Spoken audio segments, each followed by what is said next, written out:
Rabotai, bonne journée, Bessorot Tovot. Une grande journée, hein, comme tous les jours. On est le 24 aujourd'hui. Et je sais que chaque fois dans le mois, on arrive à ce jour, le 24. On est direct lié au psaume Tehillim 24 qu'on adore, parce que c'est le psaume de la Parnassa. Et on l'avait dit plusieurs fois, c'est quoi 24? Kaf Dalet, c'est Kad. Donc c'est le récipient, je crois qu'on dit comme ça en français, le récipient de la Parnassa. Aujourd'hui, je crois qu'on doit comprendre un message à l'envers.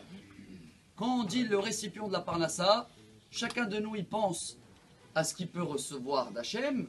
Et je pense qu'après aussi, il veut recevoir parce qu'on veut donner. On aime donner, chacun à sa famille, à ses enfants, à ses amis.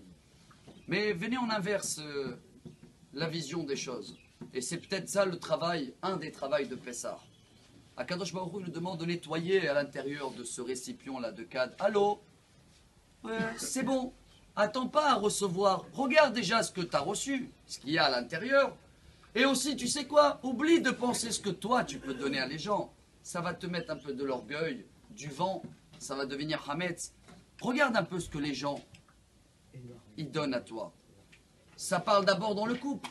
Combien des problèmes de couple ils ont arrangé que, peu importe le rabbin avant de les recevoir, il dit à le mari et à la femme de leur côté, préparez-moi chacun une liste, je veux que vous marquez minimum 40 ou 50 choses que chacun y fait vis-à-vis de l'autre. Que des choses que vous faites.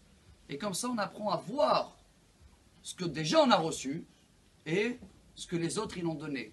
Pour bien le comprendre, chers amis, il y a une histoire formidable. C'est Rabbi Zusha d'Anipoli, un des élèves de Baal Shem Tov, était très pauvre. Il devait marier sa fille, le Baal Shem Tov lui a donné une grosse somme d'argent, il a dit, fais-moi plaisir, c'est pour le mariage de ta fille, attention, je te connais. Et il retourne chez lui, à l'époque, Chassidut, 200 ans en arrière, la carrosse, le froid, il s'arrête dans une ville, il voit qu'il y a une histoire, il y a un mariage, le khatan il est là, la mariée ne veut pas se marier, qu'est-ce qui se passe?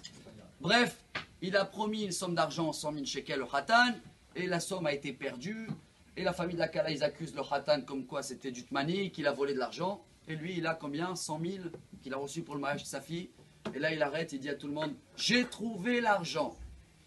Tout le monde dit bravo, merci, donnez-nous. Il a dit non, non, par contre moi je veux une commission.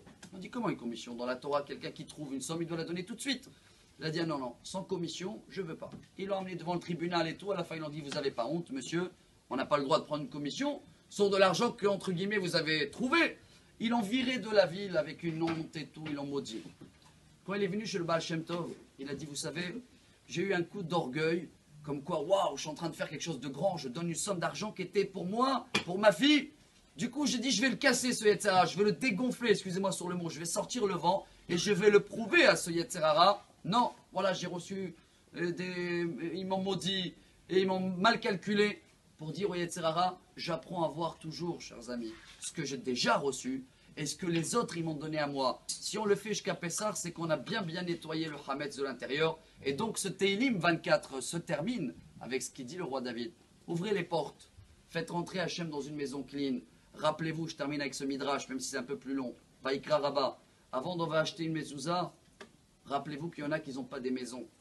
Et si on arrive à voir ça, eh ben on est cachère les Pessah. Bonne journée à tous et des bonnes nouvelles. Amar Rabbi Elazar, Amar Rabbi Hanina.